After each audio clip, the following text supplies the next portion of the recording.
You good?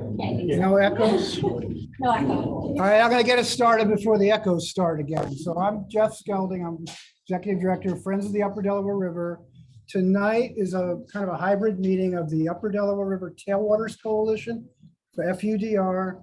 And thank you, Jerry Bernald in the back, for having us here at the Hancock Town Board facilities. We really appreciate it. I hope everyone can hear me on the Zoom.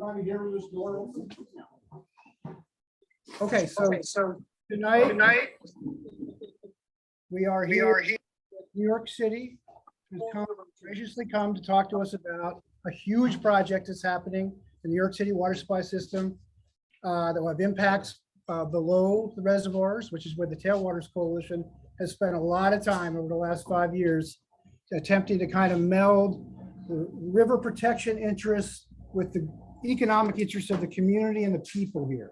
We've done a lot of good work. The members of the Tailwaters Coalition include the municipalities of Hancock Town, Hancock Village, Deposit Town, Deposit Village, and Colchester. And we have representatives here tonight from all of those areas. And then we have a nice mix here because we want to talk about potential impacts of the Aqueduct closure project.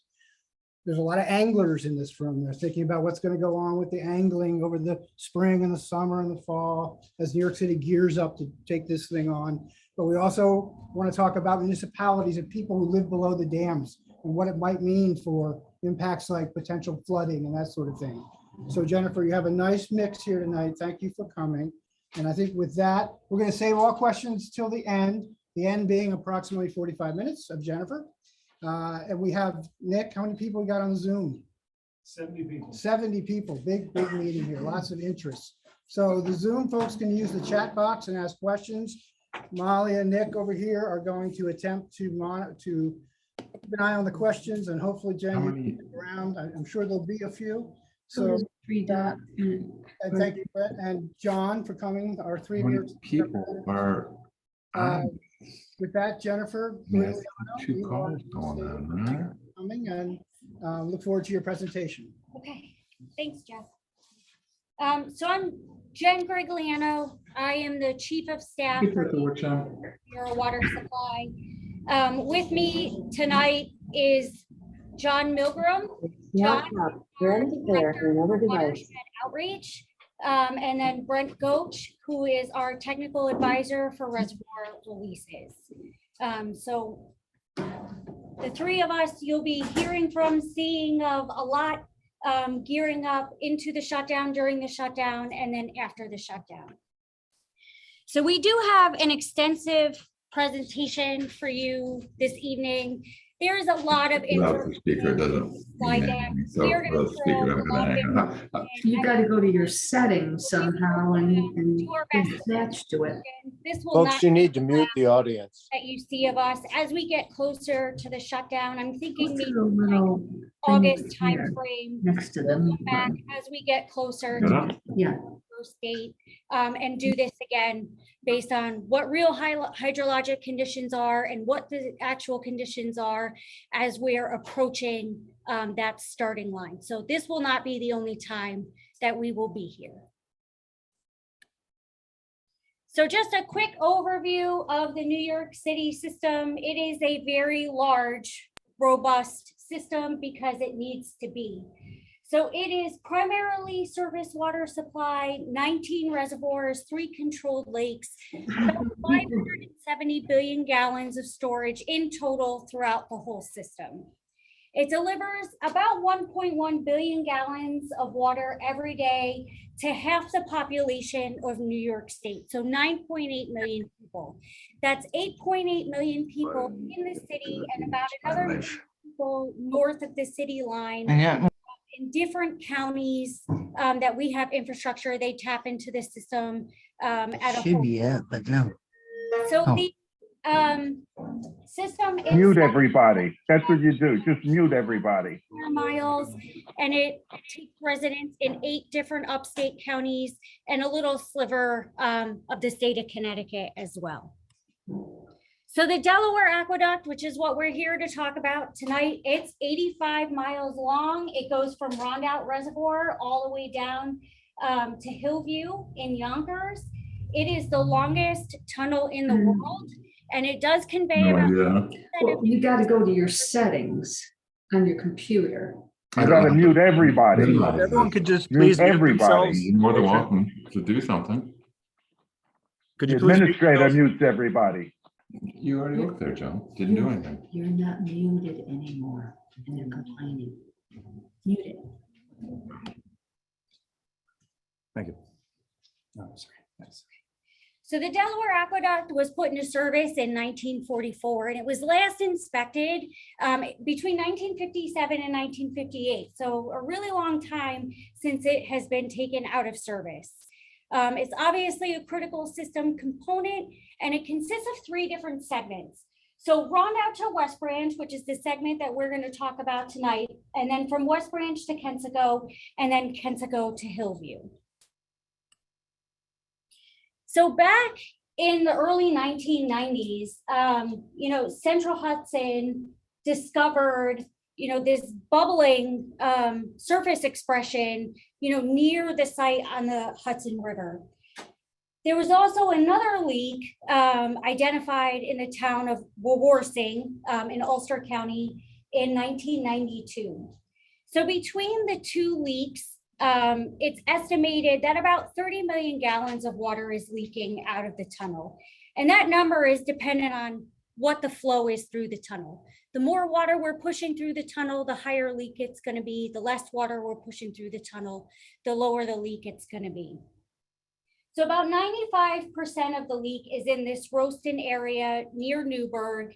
The leak in Wawarsing is much smaller.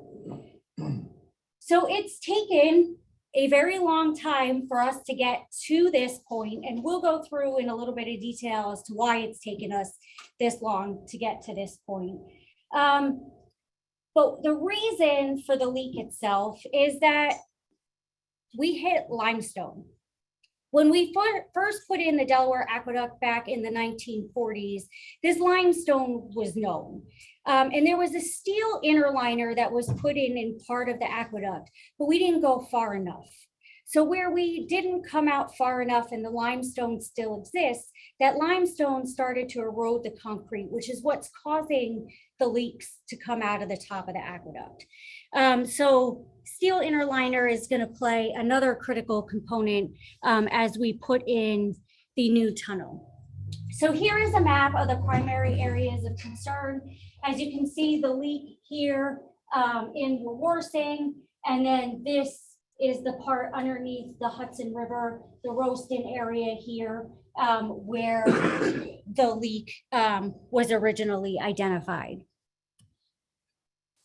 So we have done extensive investigations. These are pictures from the early 2000s and 2015. A lot of work was done prior than that too, but these are some good pictures that show some of the work that we have done. So we used ROVs and AUVs. They kind of look like little mini torpedoes, but they have cameras on them. So we're able to drop those down into the aqueduct while the water is still flowing, to be able to take a good look, 360 of the aqueduct to see where the leak is and how bad is it potentially leaking. So how do you fix this? There were a lot of solutions and a lot of investigative work that was done, but ultimately what was settled on was that we needed to put in a new bypass tunnel. The leak in Wawarsing isn't nearly as bad, so that when we shut down the Delaware Aqueduct, that leak is just going to be grouted. No further replacement or anything of that kind needs to be done. Just grout will be able to repair that leak.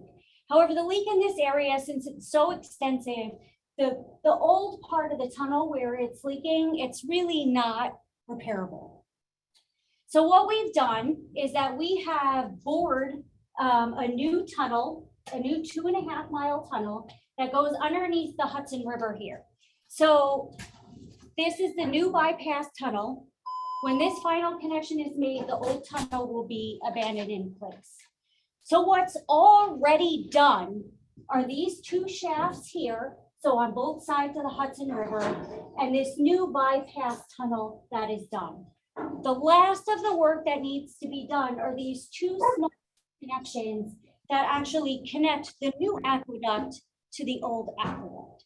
So that those two smaller parts that you see there, that's what still needs to be done.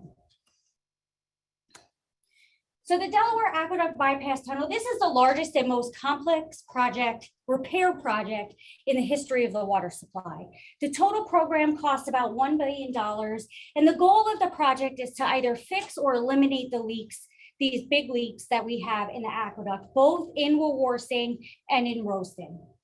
So we're going to do this again by building and connecting that 2.5-mile tunnel underneath the Hudson River.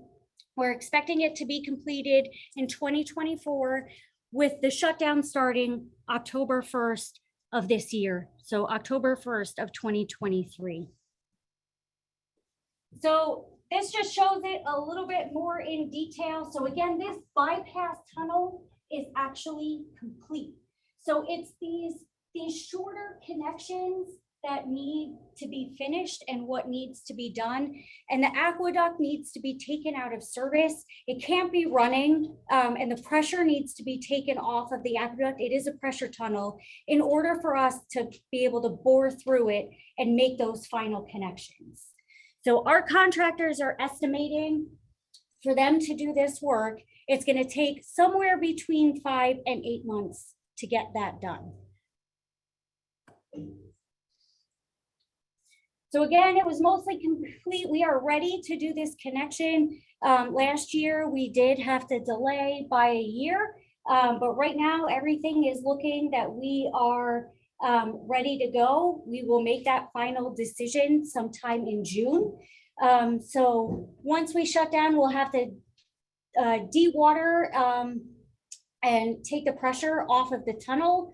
We'll attach those two other sections, and while it's shut down, we'll do the grouting work and Wawarsing, and again, 5 to 8 months.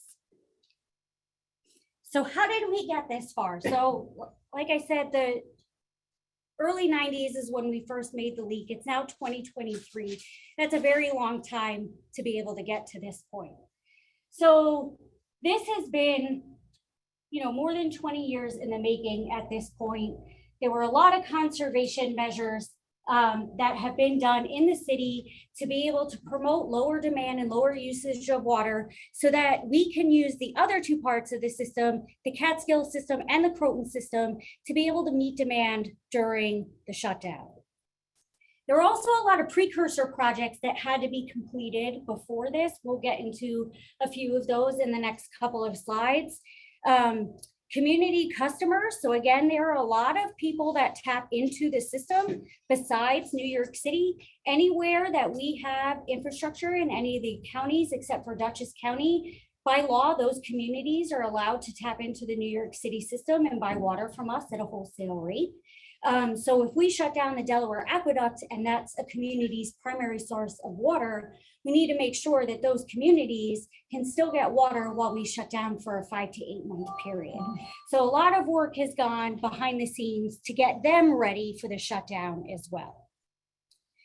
So again, the shutdown was first planned for 2022, but some of the projects didn't get done. The biggest one was that Tunnel 2 connection to the Croton filtration plant that I explained the last time that I came and talked to this group. But I also want to make sure that everybody is aware that there was a shutdown management plan that was subjected to a full environmental review and the seeker process. And there was a huge public process that went behind getting this project in and all the plans and designs and the operations that go along with it.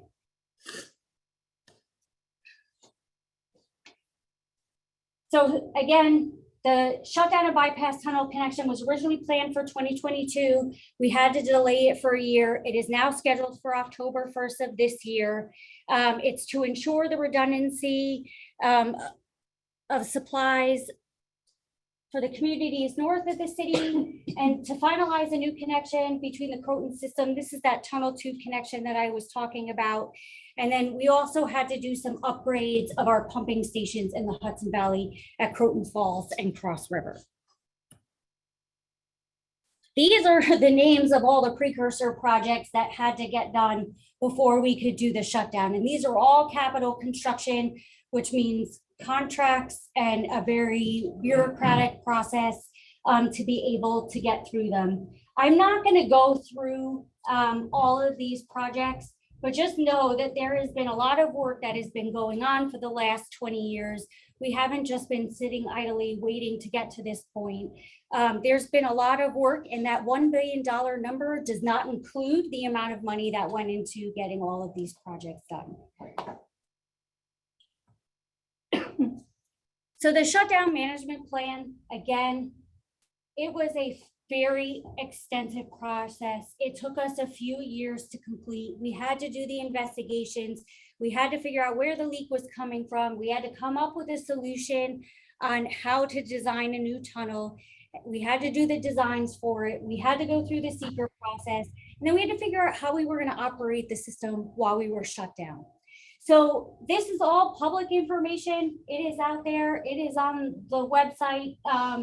So there is a whole chapter 10 that talks about proposed water for the future shutdown system operations. It is 429 pages. This was subject to a public process. It had a public comment period. And I know it's been a long time since a lot of people have seen this or since the public comment period has happened. But we will talk about what's going to happen during the shutdown itself. I also want to highlight a lot of the conservation work that has gone on in the city. So this blue line that you see here is the New York City demand. The population is the green line.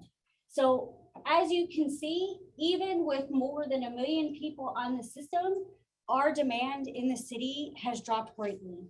And that has a lot to do with like the low flow toilets, the shower head replacement programs, the front loading washers, you know, they take a lot less water, and just even educational campaigns that the city has gone on to make people understand how they use their water. The biggest driver in this too is universal meter reading. So the city went through and they put in brand new meters so that people really understood how much water they were using and actually charging for the amount of water that they were using. So that was also one of the biggest reasons why demand has greatly dropped over the year, even though we have 1 million more people on the system. So we're gonna get a little bit more into this shutdown management plan, what operations are gonna look like. So the purpose behind the shutdown management plan was to provide the operations of this system. But during the shutdown itself, the goal is to provide uninterrupted high quality water, to DEP's customers throughout. And I know that up here, there's a lot of concern. We've heard concerns about flooding and the fisheries and some of the other things. So we're going to get to that as well as part of this. So the big question is, if we're going to take the Delaware Aqueduct out of service, how does New York City get its water for 5 to 8 months while half the supply is out? So the Catskill system, we did a big project called Cat R&R to rehabilitate the Catskill Aqueduct to restore service. We literally sent people into the aqueduct with squeegees to pull the biofilm off the walls to be able to restore capacity. So we should be able to get about 600 million gallons a day out of the Catskill system. We've been doing max flow tests recently, and we can get a little bit more than that if we need.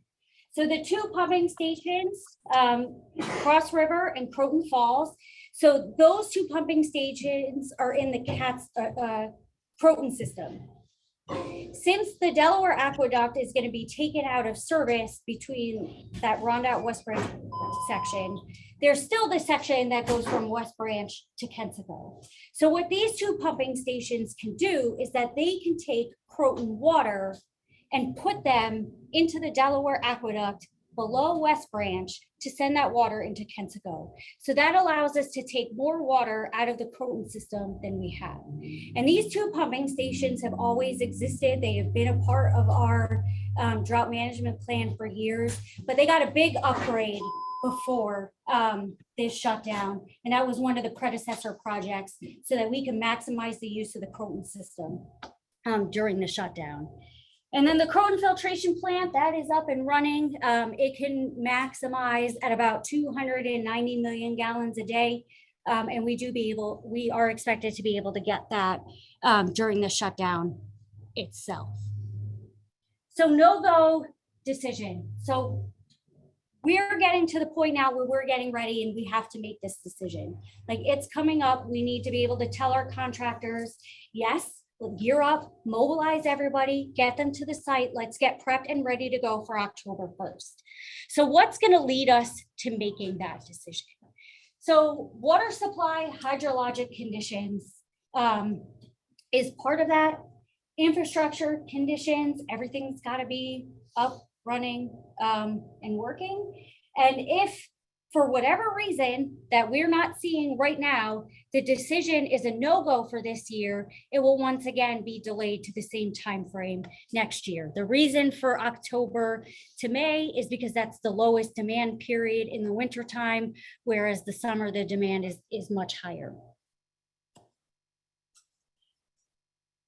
So system-wide, we need to make sure that the Catskill system and the Croton systems have a very good supply in them to be able to sustain us during that 5 to 8 month period.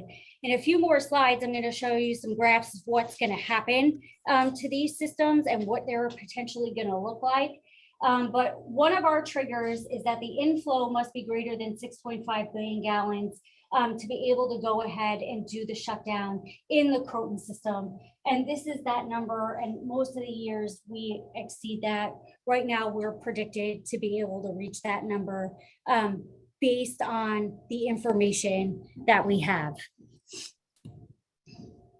We use a lot of tools in this process, forecasting, taking a look at it, both short-term, long-term, seasonally, annually. There's a lot of different intervals that these products are put out by our partners at the National Weather Service and NOAA. So we will be taking a look at, we look at all of this stuff for normal operations anyway, but we're looking at it harder. And we're bringing in more forecasting tools. We brought them in over the last year. We are using IBM Weather Underground, and also Columbia University is helping us with weather prediction so that we have more tools in our pocket than we've had before. And we've been using them for the last year, testing them out to see how well that we can interpret the information that they're giving us to use for operations. I know one of the big things and one of the big questions that we have had is, what if something happens during the shutdown? So that's really dependent on where we are in the process. So there are different phases of construction that we will hit during the shutdown. We will be having a meeting every single morning, probably at 8 a.m., just like we have done for all of these predecessor projects, saying what the conditions are and whether we are still a go, a no-go, and what is the bailout time. So the bailout time is, how long would it take us to return the Delaware Aqueduct into service? And that really varies depending on where we are in the construction process. So it could be anywhere from 1 to 9 weeks to be able to turn that aqueduct back on. So it really just, every day, the amount of time is different. And that is one of the biggest things that we track operationally, is the bailout time and how long it would take us to put it back into service. So critical infrastructure. So I mentioned the 2 pumping stations, the Catskill Aqueduct and the Croton water filtration plant. Those things need to be working. They need to be up. They need to be running. They need to be running at max capacity, because if we don't have that, we can't meet city demand, and we can't support some of the upstate communities as well. So we will be, around the clock at the majority of these facilities. Our water supply control center in Grahamsville is up and running 24/7 with alarms throughout the entire system, watching it very closely. So this just gives you a little bit of a flavor of what the schedule is going to look like, and just know that we don't have a crystal ball. I really wish we did. I can't 100% predict the weather. I can't 100% predict that construction will go smoothly. But we will be making decisions in real time as best as we can with the information that we have. So this is just a little bit of what you can expect from the construction schedule itself. So the pre-outage period, which is June to September, that's when the reservoirs will start to be drawn down. In July, we are expecting the contractors to be mobilizing and getting on site and getting ready to go. October 1st is when that dewatering starts for the Delaware Aqueduct. And then from October to May is when the big construction period will begin. Now, it could be 5 months, it could be 8 months.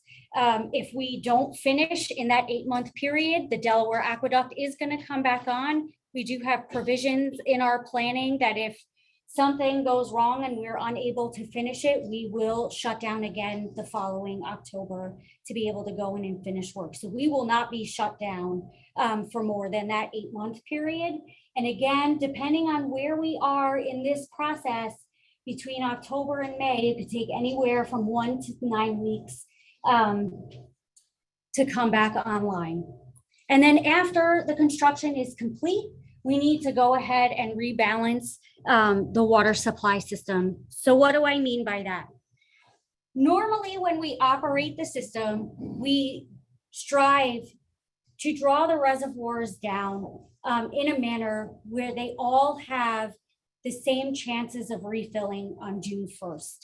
So all the reservoirs, they're different shapes, they're different sizes, they have different release capacities, they have different diversion capacities. But that's why we do this percentage. So the goal is to have them all filled June 1st, going into the summer and the highest demand season. And then they start to draw down from there as we're using the water. So we want to make sure that if we're going to start drawing the Delaware system down, for example, this year, this June 1st, to bring it down as far as we can before we do the shutdown in October, this isn't normal operations for us. Typically, we follow that pattern that's laid out in the flexible flow management program. We typically don't go below that 85% unless it's really dry. We strive to hit those storage targets. But we're going to work to bring down the Delaware system as much as we can. And we're going to keep the Catskill and Croton systems as full as we can. They won't be 100% full because even if we're hitting the Delaware system hard, we still have to use Catskill and Croton systems a little bit to be able to, meet demand. But then during the shutdown, the Delaware system is going to start to fill back up. We will still be making releases, but we won't be diverting any water. So we won't be using as much water. And we're gonna hit Catskill and Croton systems pretty hard. So once the construction is complete, we're gonna have to let Catskill and Croton systems come back up. And we're going to start to hit the Delaware system pretty hard to bring it back into that balance. And depending on what hydrologic conditions look like, if it's normal conditions, if it's wet or if it's dry, there's a range of what all these possibilities could look like. So I'm going to walk you through a series of graphs here, and they're all going to have the same kind of coloring that goes along with them. So this is for the entire system. I'll probably go a little bit faster through the Catskill and the Croton systems and spend a little bit more time on the Delaware. But this gold line, this yellow line that you see here is the average over 63-year modeling periods under normal conditions. So this is the average for 63 years worth of hydrologic record in the system. This light blue line that you see on the top is what's modeled. So that's the shutdown surface based on a wetter than average year. So if it's wet, like it rains a lot, this is, one of the ranges that we could possibly see. This light blue line on the bottom is what this system could look like during a drier than average year. So if the system's dry, maybe it hasn't rained a lot, this is what we could possibly see here. This darker blue line here in the middle is what our modeling shows is what the system could look like during the shutdown in an average year. So during normal conditions. So think of this as like a percentage, 25th percentile, 50th percentile, 75th percentile. So that's how you could think of it. This yellow line, or the yellow shading in the back, is really the range that we've seen over the last 63 years. The highs and the lows over the last 63 years during all types of conditions. So anything in this yellow box is something that has happened without a shutdown over the last 63 years. So as I mentioned, we don't have a crystal ball.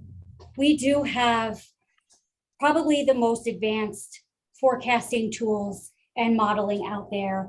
Our models were actually validated by the National Academies of Science, Engineering, and Medicine and called the most complex and advanced tools of its kind in the world. That report, if you're so inclined, is on our website too. You could take a look at it. But our tools have been very much so validated. So depending on the rainfall, we expect to be able to draw down, so Cannonsville, Neversink, and Papacton reservoirs by 30% or more from June to October 1st. Typically, the lowest that the CSSO goes is that 85% line. So 15% down is where we normally ride that line during the CSSO. We're going to try to get down from 15% where we normally would be to about 30. So it's going to go down a lot lower than we normally have brought it. So for the fishing community, that means you're probably going to have a really good fishing season because there's going to be a lot of cold water releases coming down the river. Also for the recreation. So again, the goal during this time period between June and October is to draw the Delaware down, to take it for diversion while trying to preserve the Catskill and Croton systems so that we have that storage available when the shutdown comes in October. So now we're going to go a little bit by reservoir here. So again, this gold line for Papacton is what the average condition would look like using 63 years of record. This dark blue line is what we're expecting to see Papacton look like during the shutdown. So it's really not that far off of normal operation. So if it's a dry year, it'll probably come down a little bit more than that. If it's wetter, it'll still hang about that 80% line. Again, that normal storage target is 85%. So we'll still be below that. Now we will refill based on the modeling that we have now and the forecast that we have now. We'll still be able to fill a reservoir that April, May timeframe. So like now, when we normally would. So this is about the time that we're getting ready to come out of construction. So this is about the time that we will start to hit the Delaware hard again. So depending on when the construction ends, we may spill a little bit. We may be able to bring that spill off through diversion. Neversink is going to be a little bit harder for us to be able to manage. It does have the smallest release works out of Papacton, Cannonsville, and Neversink, but we still are able to manage it. So again, this gold line is what you would see during an average year. You know, this is almost down to 60% is what the modeling is showing. if it is gonna be a wet year, there's a chance that we could spill, in March. So maybe a little bit earlier than we normally would. But we, actually just stopped Ready? recently. Yeah, you want to go? And then depending on where we come off and You want to do it online? we'll be able to pull that spill off again through Okay. diversion. But the release works are We only. don't have to do it online. Wait, but go right, go ahead. That'd be great. Mute yourself. Okay, that's good. I'm ready to go. Stuart, can you mute yourself, please? Thank you. Okay, so Cannonsville. Cannonsville has the biggest release works out of all the reservoirs. So we're anticipating to be able to get it down. This is showing about 60% going into the shutdown. Again, that gold line is normal operations, but because the release works are so big, even in a wet year, we anticipate being able to hold Cannonsville down during the shutdown, but still being able to refill it come the new water year. Rondout Reservoir, you can see from the map on the screen, Neversink, Pepacton, and Cannonsville all feed Rondout Reservoir. Rondout doesn't have a very big watershed of its own. It only has its own yield of about 100 million gallons a day. So it doesn't have a lot of water necessarily feeding this reservoir for the size of it, because Neversink, Pepacton, and Cannonsville feed it. It was designed that way. So we will drop Rondout and hold it steady throughout the course of the shutdown. Now, Rondout Reservoir is the start of the Delaware Aqueduct. So the Rondout effluent chamber, which is on this side of the reservoir, acts as both the start of the Delaware Aqueduct, so the diversion to New York City, and it also acts as the release works. That's not the case for Cannonsville, Pepacton, and Neversink. They're different facilities. So when the Rondout effluent chamber is shut down, because that's the start of the Delaware Aqueduct, I don't have a way to evacuate water out of Rondout. So during the environmental review process, we took a hard look at whether or not siphons would be needed at all of the Delaware reservoirs, because we wouldn't be diverting water from them. Because we can still evacuate water from Neversink, Cannonsville, and Pepacton, and be able to manage that through the releases that we would normally be making through the flexible flow management program, it was determined through that review process and extensive analysis that siphons were not needed on Neversink, Pepacton, and Cannonsville. But because there's no other way to evacuate water out of Rondout when the Delaware Aqueduct gets shut down, Rondout needed siphons so that we could be able to maintain the community release, release downstream during that time frame, and give us a way to evacuate water in the event that we do have a larger storm and we do need to drain more water out of that reservoir. So that is why Rondout is the only one out of the Delaware system reservoirs to get siphons.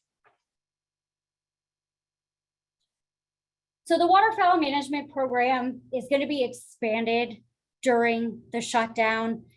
May or may not be interest to a lot of you in this room. This program did have its own separate environmental review process that goes along with it. Rondout Reservoir is a terminal reservoir for us. So in the event that we have to do what I like to call reservoir gymnastics, I can actually send water from Rondout Reservoir directly to New York City, bypassing the rest of the system.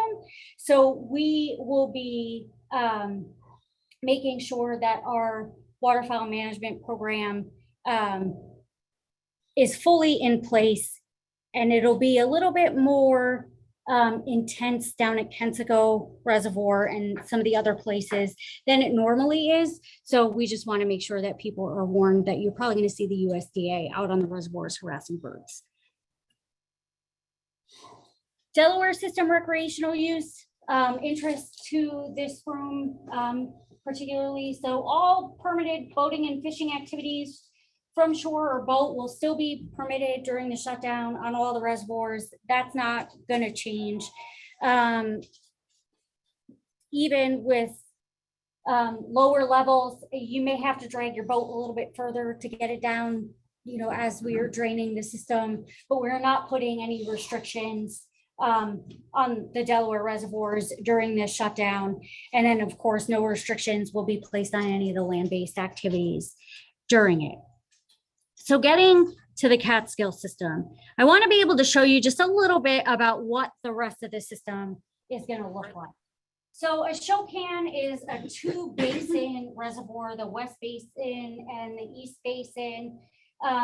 So we manage these concurrently. So again, the yellow line is what could happen, what has happened, the average over the last 63 years. And the blue line is what is modeled for the shutdown. Again, that lower blue line is the 25th percentile. The middle is what we expect in a normal or average year. And then the lighter blue line is what could happen if it's a little bit wetter than normal. So a show can, again, we're going to use it. We're going to use it more than we have, but we're still able to maintain it.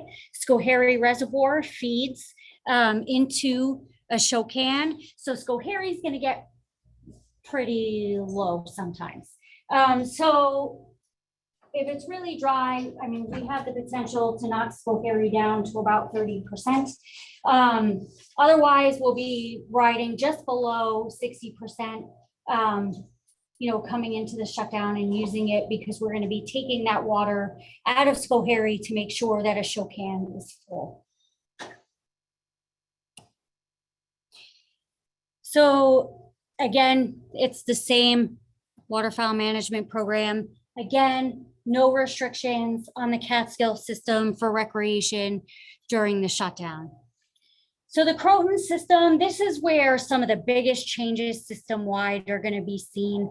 The Croton system hadn't been used for about 20 years while we were building the filtration plant, and it's been used more regularly since it came online in 2015. But it hasn't been hit as hard as it's about to be hit now. And some of those reservoirs are going to get very, very low. So this right here is the Croton subsystem. The reservoirs on the Croton side are much, much smaller than they are on the Catskill side.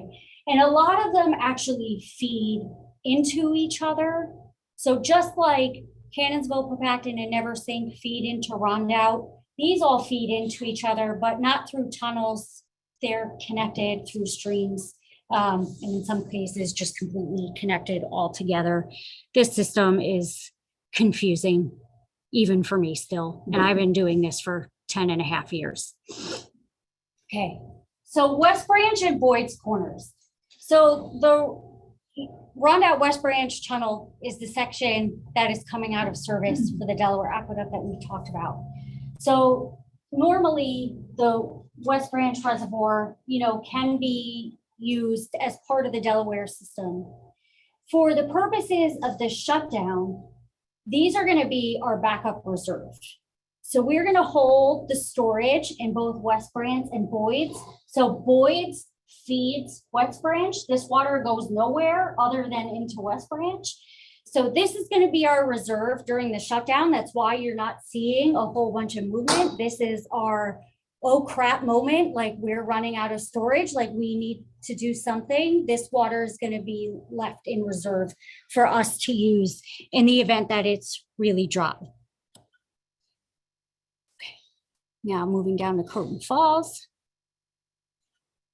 So Croton Falls Reservoir. So there's Diverting Reservoir and then there's Croton Falls. Again, these two, one feeds into the other. So there's going to be, a lot of moving of water. Again, this reservoir is going to come down to about 80% during it. These two reservoirs also feed down into New Croton again. So they will get used more than normal.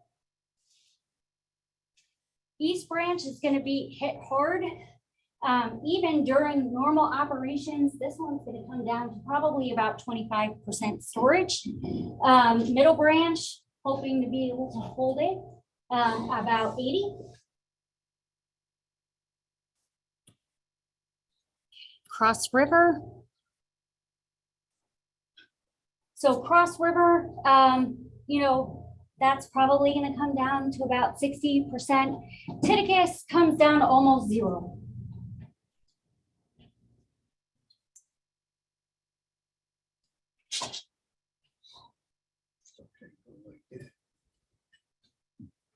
Amawalk, Muscoot, a lot of these smaller reservoirs feed into Muscoot. That's why you don't see a lot of change, because the reservoirs where you're seeing these big changes are feeding these other reservoirs where the line is being held. Amawalk, about 60%. Croton system is going to get hit hard. So New Croton, this is the last stop before the water gets sent down to the Croton filtration plant.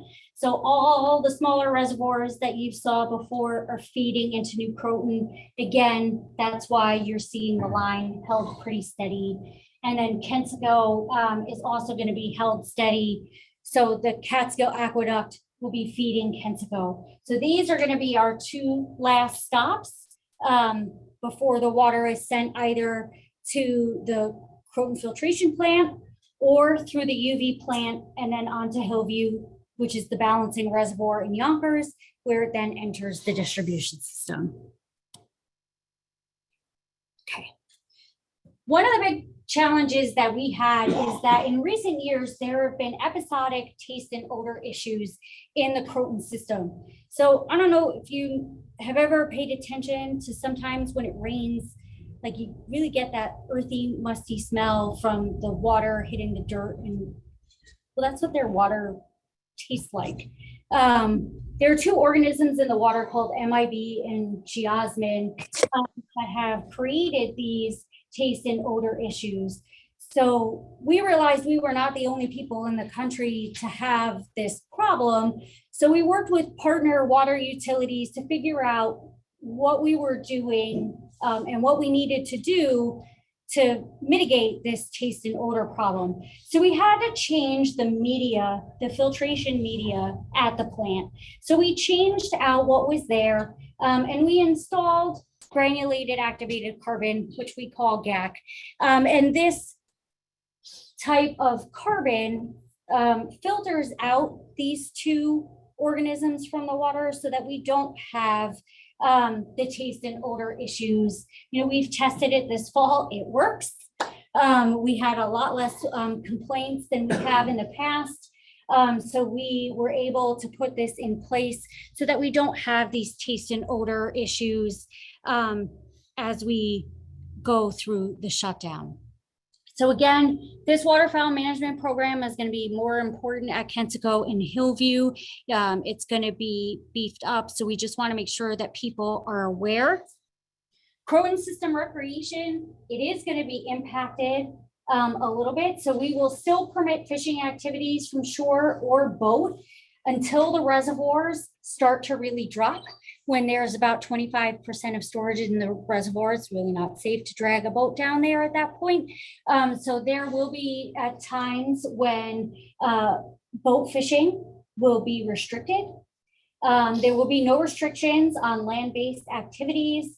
The in-stream discharges, so the releases that we make that feed the other reservoirs, those will also be decreased as we continue to use the Croton system hard.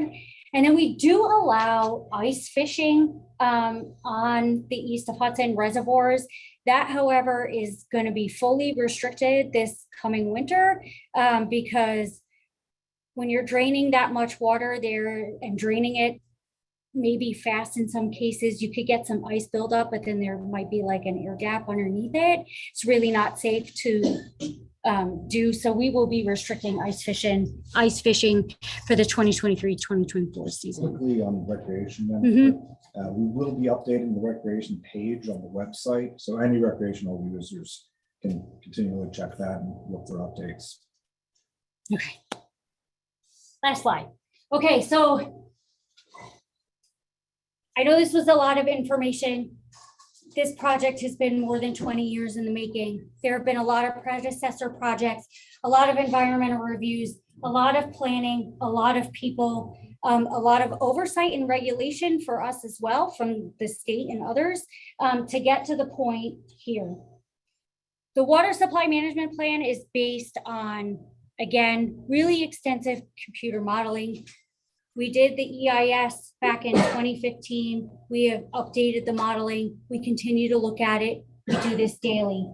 There's a big team behind the scenes that is working on reservoir operations to make sure that you guys maybe don't even notice that the Delaware Aqueduct is shut down. That's the goal, is to be able to get through this shutdown without an issue. So it's an extensive team. They're doing a lot of coordination behind the scenes. They're talking with all of our partners. They're talking with the Weather Service. They're talking with the river forecasting centers. They're talking with the Delaware River Basin Commission, a lot of people.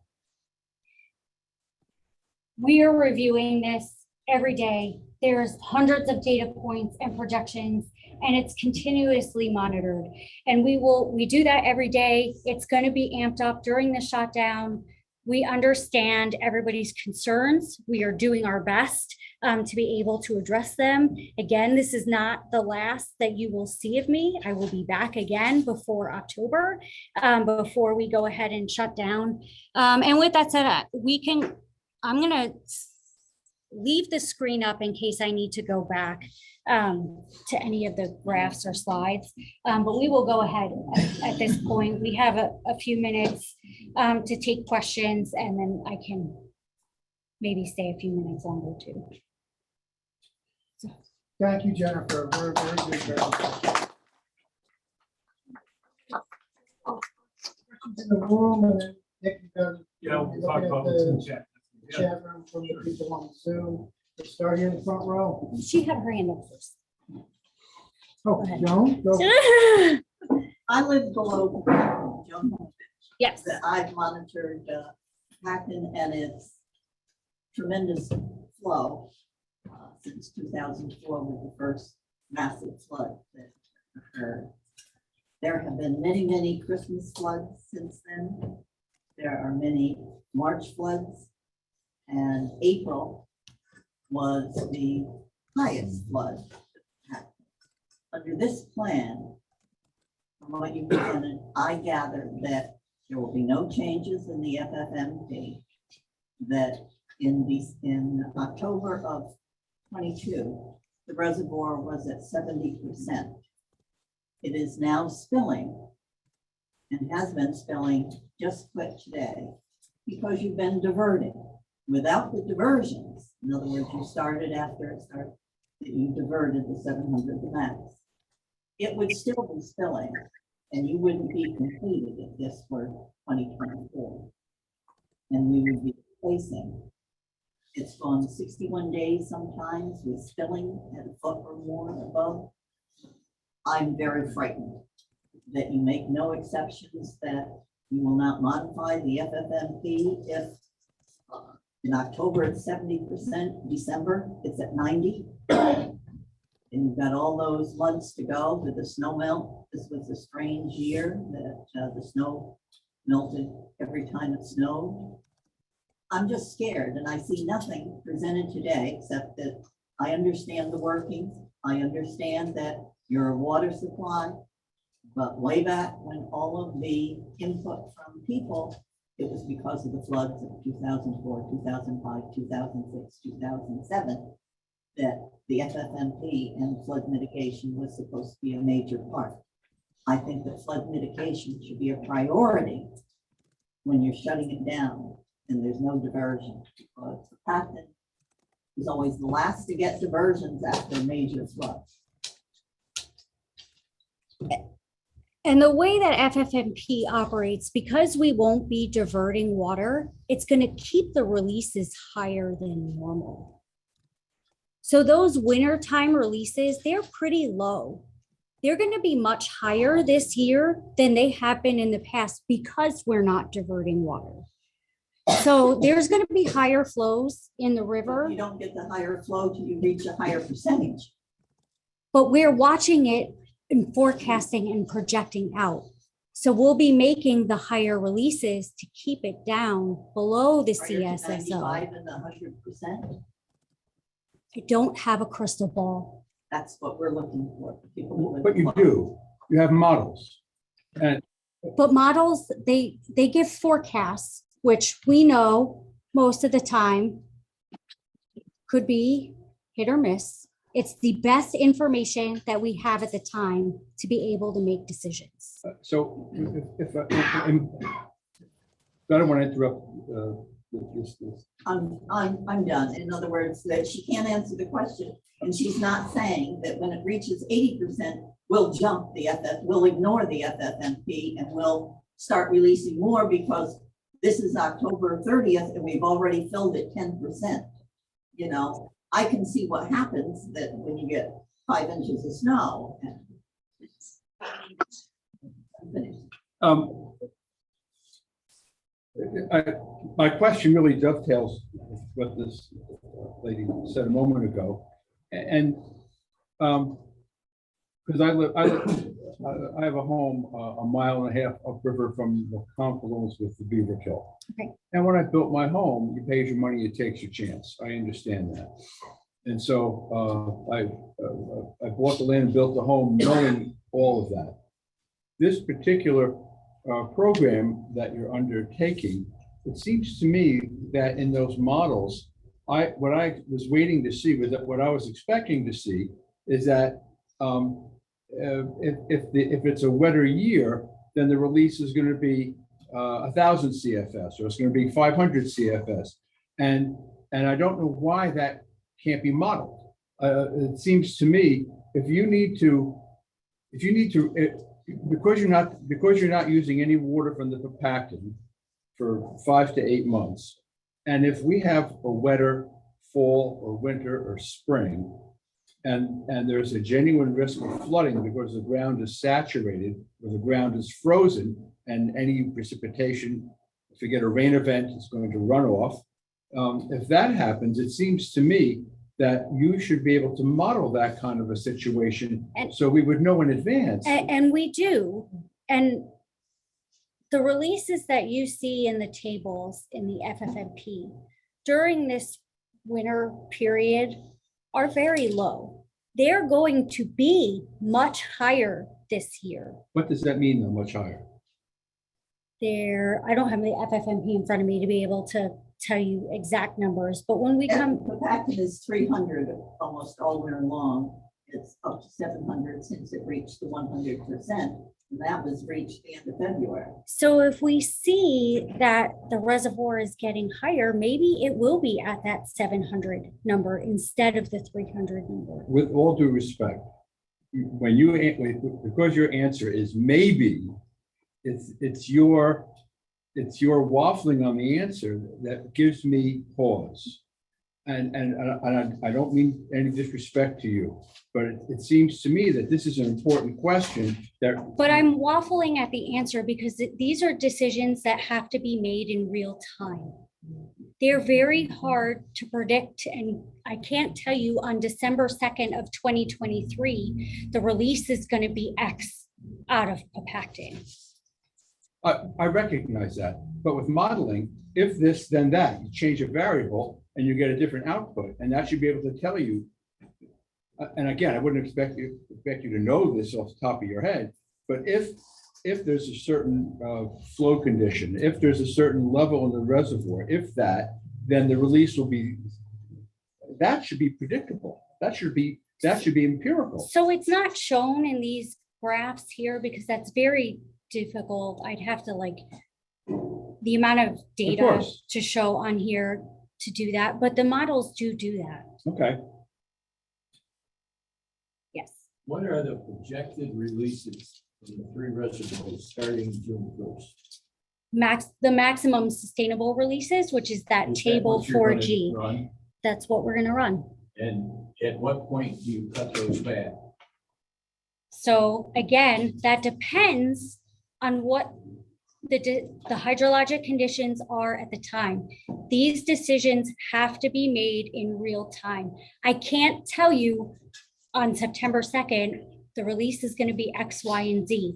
If it's a dry year, the releases might be at 300 in December. You showed, excuse me, but you showed your goals of Right. drawdown. So that's the range that we can see, and something anywhere in these ranges. And I'll go back to the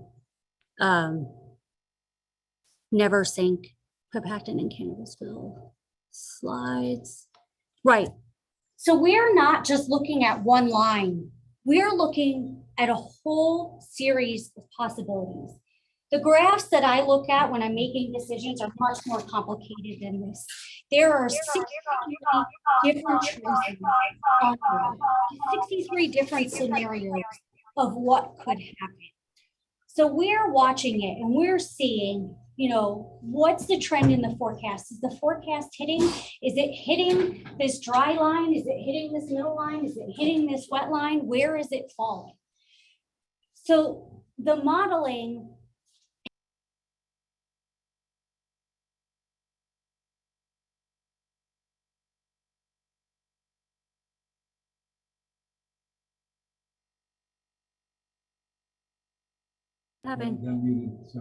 Okay. So we are talking with a lot of people behind the scenes. So we're talking with, again, the National Weather Service, the Albany office, the Binghamton office, the New York City office. We're talking with the North Atlantic River Forecasting Center, the Mid-Atlantic River Forecasting Center. We're talking with the Delaware River Basin Commission. We're talking with DEC, and all of these people are helping us make decisions. And we're double checking the forecasts. If we see something funky, we call someone. We're not just sitting idly. This is a very active process, and this gets done every day. In the back. On that point, during the process, is there a way that we can get more than 15 minutes after it happened notification when these changes are going to happen? So could you tell us an hour in advance you're going to release more rather than making us wait to see if the gauge went up on the 15-minute mark every hour? We've talked about ways to make it a little bit more visible. I mean, Those of us that work in the river with our feet on the bottom would like to know when the water levels are going to change, because it's kind of an important safety concern. If you're waiting out there and you're going to jack it to 1500 for some reason, we don't have a way to know that right now, other than to see the water coming up and logs floating by. It would be nice if this is going to change every day, or if there's going to be the potential for multiple weekly changes up and down, for us to know in advance that you're thinking of raising and lowering the water. So the releases don't change that often, but when we are going from one level to the other is, I think, what you're talking about when we make those step changes. Those are FFMP changes. I'm thinking if you get 4 inches of rain, FFMP is going out the window and you're going to open it to 1500 at Cannonsville to keep that water moving. The FFMP doesn't have a solution for how you're going to manage those parts of the process. So that's kind of my question is, can't we get some, if you've got the projections and you know in advance you have to call somebody to raise the water, can't you tell us right then you're going to do it when you tell them to actually raise it? We will figure out a better way to put that information out, whether it's through social media. A lot of times when we're making big changes, I do call Jeff and let him know so that he can help us get the word out. So and then we'll the take that secondary back. Part I'm stumped on here with the FFMP. The FFMP is based on drought level, and you're creating an artificial drought level at the reservoir pool in a year that you're predicting is going to be a level 1 rain year. How is that going to be used to manage the flows under the FFMP? Is it going to be a level 4 year or level 1? So this is something that we're also watching. This is why we're looking at that probability of refill. So how do we get the system back full come June 1st? So we don't want to artificially throw the system into drought. So we will make sure that the releases stay at a rate that will keep the reservoirs down low but also make sure that it still has the ability to refill come June.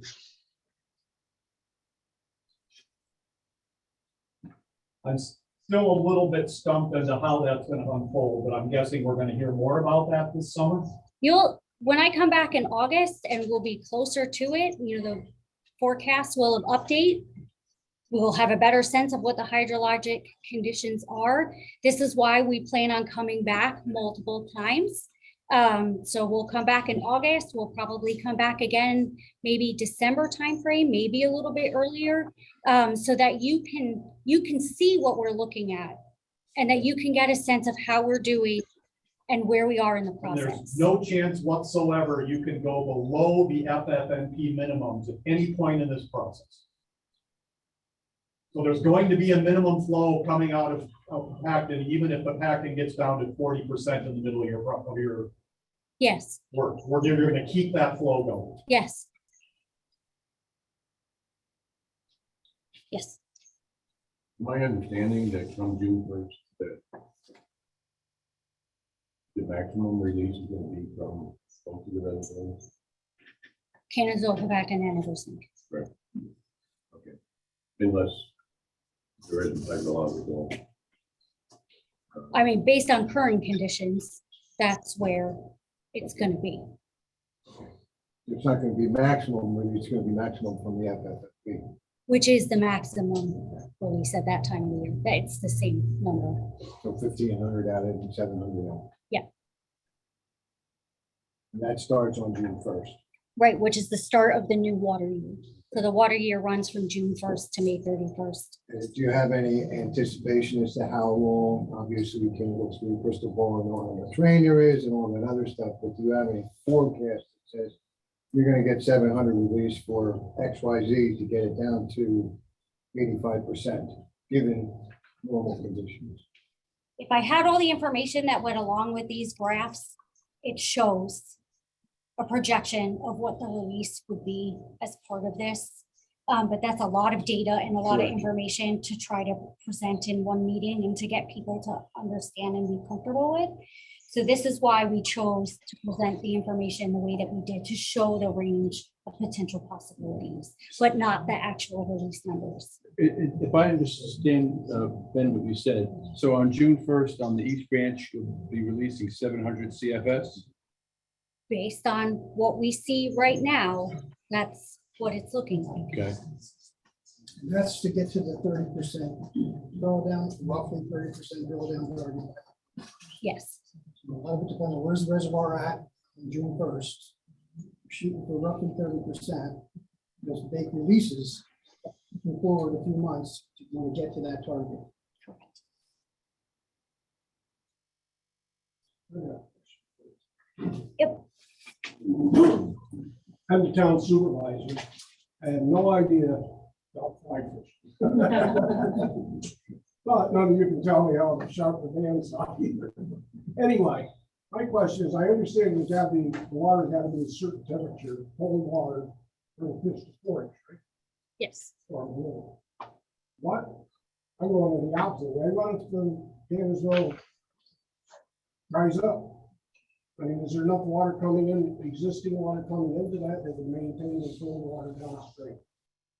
We do believe that there will be enough inflow into the reservoir based on what we're seeing to still be able to maintain that There's cold no water chance of pool. water will get so warm that these guys can fish. We don't believe that will happen. That's a big part of our business. Yes.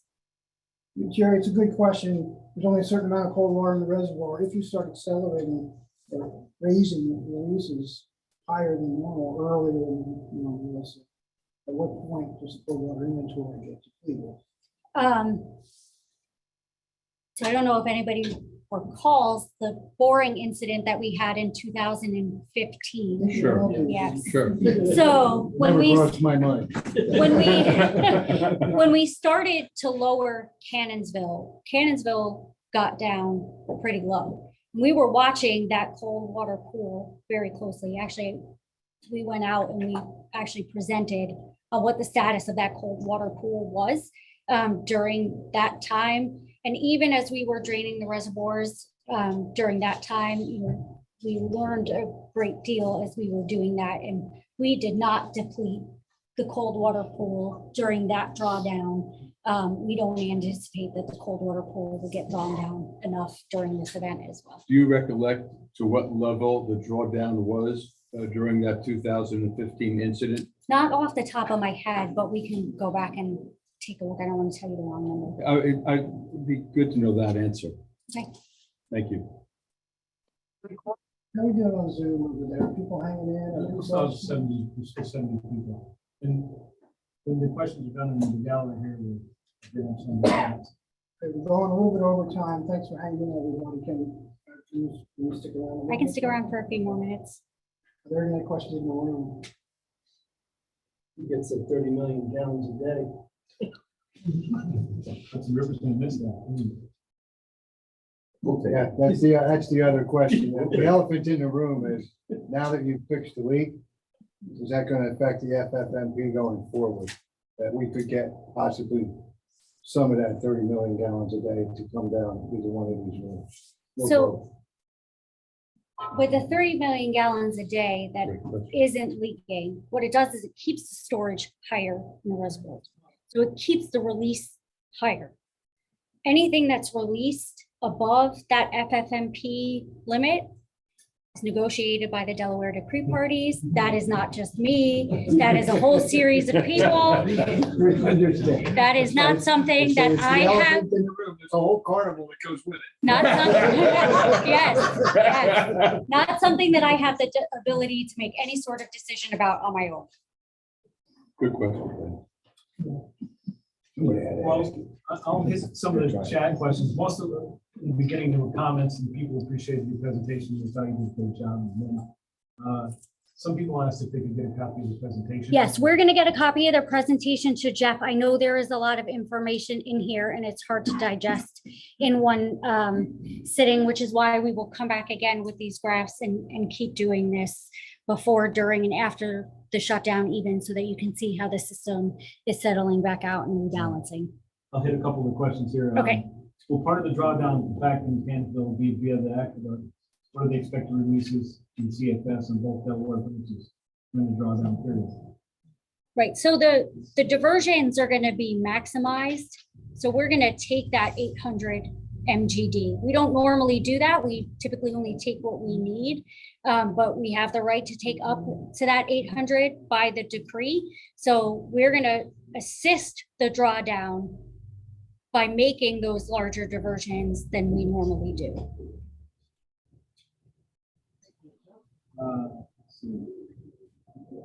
For the drawdown Cannonsville, is there any more detail on the release schedule starting in June? For example, is there a plan to keep a steady release? Yeah, we don't want to toggle the releases more than we have to. That's not good for the infrastructure either.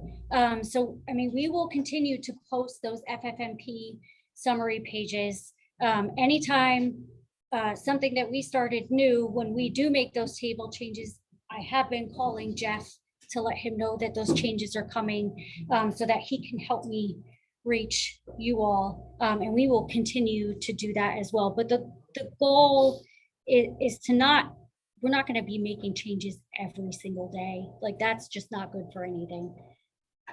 Just want to point something out. 30 million gallons of water per day.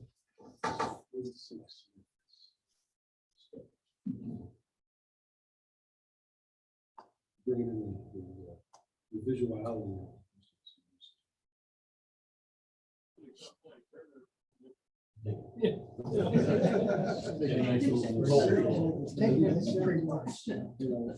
That's it for the chat. That's it for the chat? Okay. Hey, Jennifer, I don't want to prolong this, but I want to make sure Joan and this gentleman here, I want to try to kind of build on what you said. A lot of the concern here with the local people below the dams who live here, and the local officials, we've heard this from us a number of times. If we look at we've seen some of our data. Yes. We looked at some recent rainfall data. We thought about recurrence of the 2006 episode. If that were to happen, and I think what I hear Joan and this gentleman say, we're not seeing enough about a response. So when we come back in August, I'd like to bring Amy Shellcross with me and see if she's available. So we did all sorts of flooding analysis as part of the environmental impact statement. DRBC has done a separate flooding analysis for the basin, breaking it down into upper, middle, and lower. She is going to present that. I've seen it in bits and pieces. I haven't seen the whole thing yet, but she's going to present that for the first time at OFAC. So that's a regulated flow advisory committee meeting for DRBC. That'll be a virtual meeting. That is April 26th. You can go on the DRBC's website and register for that. But that's something that she's going to be updating throughout the process as well. So if we can get Amy, this is modeling that's not done by New York City, so that I think that would be helpful. That would be helpful, but I think To- what they to were bring getting at, here you talked to- about go, no go. When you get into the construction, when you're in there, you've done, you committed. If we get into a wet situation, I think I'm paraphrasing what John and this gentleman are saying, or worried. Is there a, I think one of your slides said, it would take us a week to 9 weeks, right, to get the thing back online and start moving water, right? I think that's their concern. And, anything you can do to reassure us, or maybe it's through that environmental review you did, if there's a way to get a little bit more exploration of that. Okay. And beyond this room, communicate what you're thinking about that. And I agree, Amy, I think we will. Jeff, I would like to offer up, so I'm Larry Younger, Delaware County Small Water Director.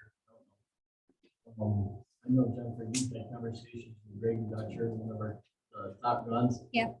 Coordinates our SHOOT program. Events, he sits with the Delaware County Operations Center and was there for days and days when the 2006 event. I would offer up that unfortunately Greg couldn't be here tonight. Sits on the school board. Try to get him here for the next time you're here, Jennifer, and in between, I'm going to go back and chat with Greg about what I heard tonight. And maybe you guys can connect and talk a little bit more about flood mitigation and pre-planning and stuff like that. John's point, and this gentleman in the front seat there, and stuff like that. So. Yep. Brady knows how to get a hold of me. Yeah. It's not a question, it's a comment why I come prepared that I filed in every single one of that you can do the filings.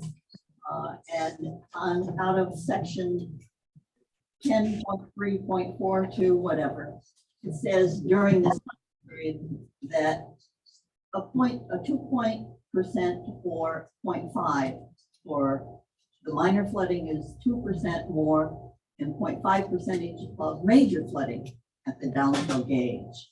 And a 2-point rise when it's already, say, a foot in your basement during normal, it's the winter floods that bother me, that you're closed and there's nothing worse than a flood. But when you've got the icy water around your house, something needs to be guaranteed to the people that you're really going to fight the fact that FFMP doesn't exist, according to this, as far as I can understand. You'll release, but you want it full by June 1st because you need the water. Has there ever been a June 1st recently that hasn't been full? It's full now. It is full now. All of them. It's been a while since we have had a significant drought in this area. Yes, but again, we don't want to artificially throw the system in a drought either. So it's a balance, and it's a very difficult operation, which is why we have a very robust team and the tools that we have to be able to manage it. Okay, I think we're gonna cut it off here. Thanks again, Jennifer. I really appreciate it. Do you have any?